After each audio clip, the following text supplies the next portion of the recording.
नमस्कार, एक और वीडियो के साथ मैं अखिलेश सिंह। स्वागत है आप सभी के अपने YouTube channel Shri Krishna IAS पर।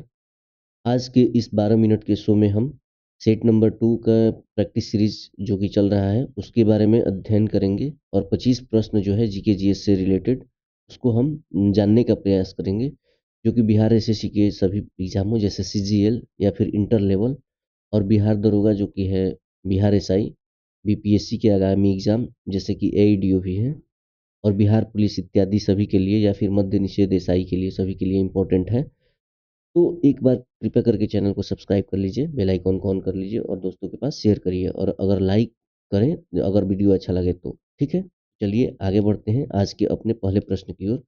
आज का पहला प्रश्न है कि केरल के टिकेडी में स्थित है एक वन्यजीव अभयारण्य। कौन सा वन्यजीव अभयारण्य जो कि केरल के टिकेडी में स्थित है, जो जैव विविधता और प्राकृतिक सौंदर्य का अद्भुत उदाहरण है? ऑप्शन ए है असम वन्यजीव अभयारण्य, ऑप्शन बी है पेरियार वन्यजीव अभयारण्य, ऑप्शन सी है पखेल वन्यजीव अभयारण्य और ऑप्शन डी है दाचीगाम राष्ट्रीय पार्क। तो इसका सही जवाब होगा पेरियार वन्यजीव अभयारण्य, जो कि उष्णकटिबंधीय है। ठीक है, उष्णकटिबंधीय सदाबहार वन है और नर्म पर्णपाती वन है, नम पर्णपाती। ठीक है, नेक्स्ट है कि कौन सा जो था मोरक्को का यात्री था जिसने मोहम्मद बिन तुगलक के समय में भारत की यात्रा की थी? ऑप्शन ए है निकोलो कांटी, ऑप्शन बी है राफेल फिश, ऑप्शन सी है इब्न बतूता और ऑप्शन डी है तवांग सी। तो इसका सही जवाब इब्न बतूता होगा। ये 1334 में मोहम्मद बिन तुगलक के दरबार में आया था और ये 29 वर्ष में 1,20,000 किलोमीटर की यात्रा तय किया था। ठीक है, इसका पुस्तक है रेहला।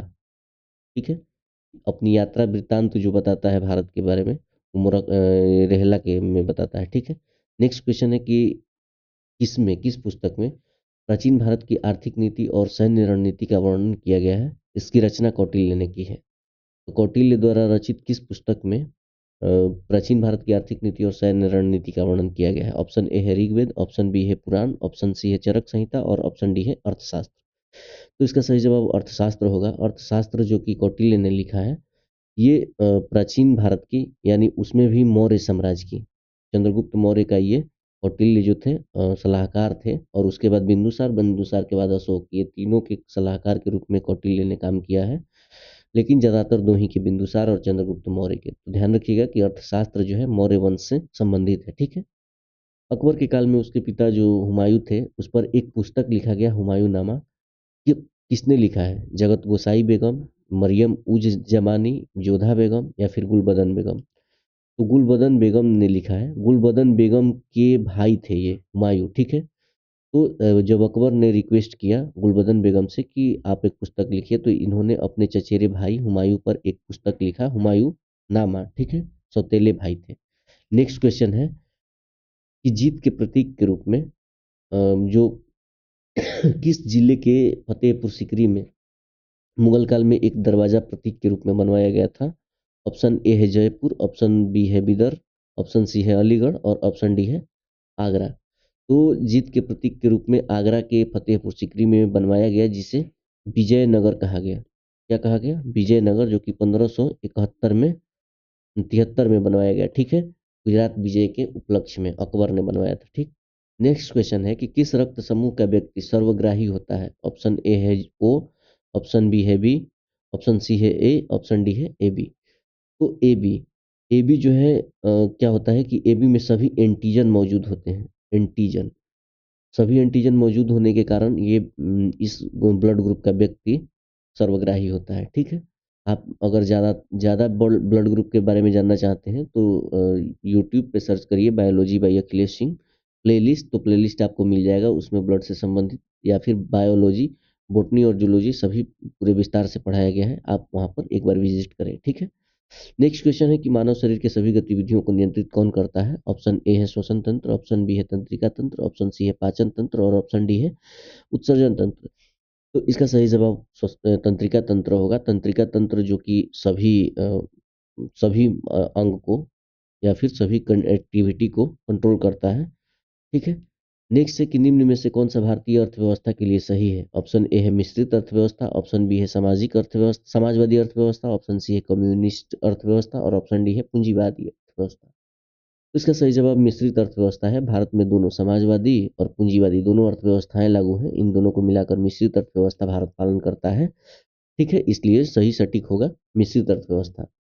इसका नेक्स्ट क्वेश्चन है कि मेगास्थनीज जो है एक ग्रीक इतिहासकार था। ये भी पूछा जा सकता है कि ये कहाँ का इतिहासकार था, तो ग्रीस देश से आया था, ग्रीक इतिहासकार था।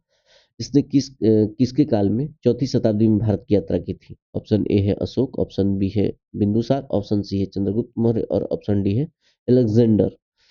तो इसका सही जवाब चंद्रगुप्त मौर्य होगा। मेगास्थनीज किसके दरबार में आया था? चंद्रगुप्त मौर्य के दरबार में आया था। ठीक है, और वह 302 से 298 बीसी तक यानी 5 वर्ष तक भारत में रहा। ध्यान रखिएगा इस बात को। ठीक है, कौन? मेगास्थनीज। नेक्स्ट क्वेश्चन है कि निम्न में से कौन सी राजस्थानी नृत्य का एक प्रकार है? ऑप्शन ए है झूलन, ऑप्शन बी है कुम्मी, ऑप्शन डी है डप्पू और ऑप्शन डी है मरुनी। तो इसका सही जवाब झूलन होगा। झूलन भारत में वर्षा ऋतु में मनाया जाता है। कब? वर्षा ऋतु में। और इस समय कैसे मनाया जाता है? तो राधा कृष्ण के उत्सव के रूप में एक राजस्थानी नृत्य है और यह एक खुशहाल नृत्य है। तो राधे कृष्ण के रूप में। ठीक है, राधे कृष्ण। ठीक। नेक्स्ट है कि पहला भारतीय वाणिज्यिक बैंक जिसका पूर्ण स्वामित्व और प्रबंधन भारतीयों के हाथ में था, कब स्थापित किया गया था? ऑप्शन ए है 1948, ऑप्शन बी 1950, ऑप्शन सी 1919 और ऑप्शन डी है 1911 1911। तो इसका सही जवाब 1911 होगा। 1911 में स्थापित central bank of India CBI यह पहला भारतीय वाणिज्यिक बैंक था जिसका पूर्ण स्वामित्व और प्रबंधन भारतीयों के पास था। इस बैंक के जो संस्थापक बैंक के संस्थापक थे, कौन थे? सोराबजी पोचखानवाला। ठीक है, इसके पहले अध्यक्ष कौन थे? सॉरी, अध्यक्ष थे फिरोज शाह मेहता।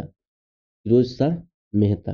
ध्यान रखिएगा कि इसके पहले अध्यक्ष कौन थे? फिरोज शाह मेहता। नेक्स्ट क्वेश्चन है कि 2025 में भारत का सामाजिक सुरक्षा कवरेज क्या था? ऑप्शन ए है 59.8%, ऑप्शन बी है 64.3%, ऑप्शन सी है 61.2% और ऑप्शन डी है 68.5%।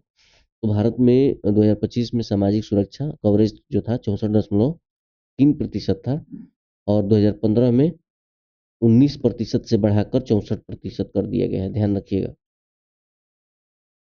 90 करोड़ से अधिक नागरिकों को लाभ इसमें दिया गया है। नेक्स्ट क्वेश्चन है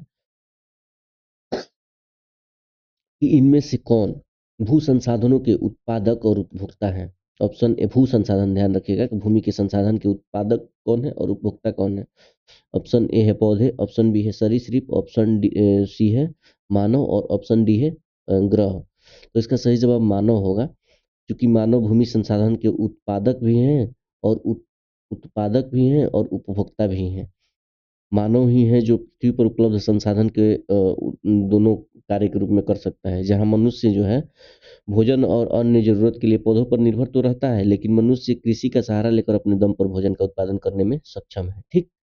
नेक्स्ट क्वेश्चन है चेंजिंग इंडिया नामक पुस्तक के लेखक कौन है? ऑप्शन ए है शशि थरूर, ऑप्शन बी है सत्यार्थ नायक, ऑप्शन सी है अभिषेक मनु सिंघवी और ऑप्शन डी है मनमोहन सिंह। तो इसका सही जवाब मनमोहन सिंह होगा। इस पुस्तक में उन्होंने 1950 से और अपने तक यानी 2014 तक के जितने भी प्रधानमंत्री थे उन सभी के कार्यकालों के बारे में चर्चा की है। ये 5 खंड में पुस्तक बटा हुआ है। ठीक है, 5 खंड में पुस्तक बटा हुआ है और अर्थव्यवस्था पर ज्यादातर फोकसित है ये पुस्तक। ध्यान रखिएगा इस बात को। नेक्स्ट क्वेश्चन है कि चंपानेर पावागढ़ पुरातात्विक उद्यान किस राज्य में है? ऑप्शन ए है मध्य प्रदेश, ऑप्शन बी है उत्तर प्रदेश, ऑप्शन सी है राजस्थान और ऑप्शन डी है गुजरात। तो इसका सही जवाब गुजरात होगा। गुजरात जो कि पंचमहल जिला में। ठीक है, पंचमहल जिला में। नेक्स्ट क्वेश्चन है कि जुलाई 2025 को किस देश ने संयुक्त राष्ट्र सुरक्षा परिषद की अध्यक्षता ग्रहण की? ऑप्शन ए है चीन, ऑप्शन बी है पाकिस्तान, ऑप्शन सी है बांग्लादेश और ऑप्शन डी है नेपाल। तो पाकिस्तान जो है 1 जुलाई 2025 को संयुक्त राष्ट्र सुरक्षा परिषद की अध्यक्षता ग्रहण किया है और ये 2 साल तक चलेगा, जो कि 15 अस्थायी सदस्य देश है ना, 15 सदस्य देश हैं, उन्हीं में से अस्थायी देश 10 जो होते हैं उन्हीं में क्रमवार आया है पाकिस्तान की बारी। ठीक है। नेक्स्ट क्वेश्चन है कि प्रयाग प्रशस्ति किस भाषा में संकलित की गई है? ऑप्शन ए है हिंदी, ऑप्शन बी है पाली, ऑप्शन सी है संस्कृत और ऑप्शन डी है प्राकृत। तो इसका सही जवाब संस्कृत होगा। प्रयाग प्रशस्ति किस भाषा में है? तो वो संस्कृत भाषा में है। किसने लिखा है? हरिसेन ने।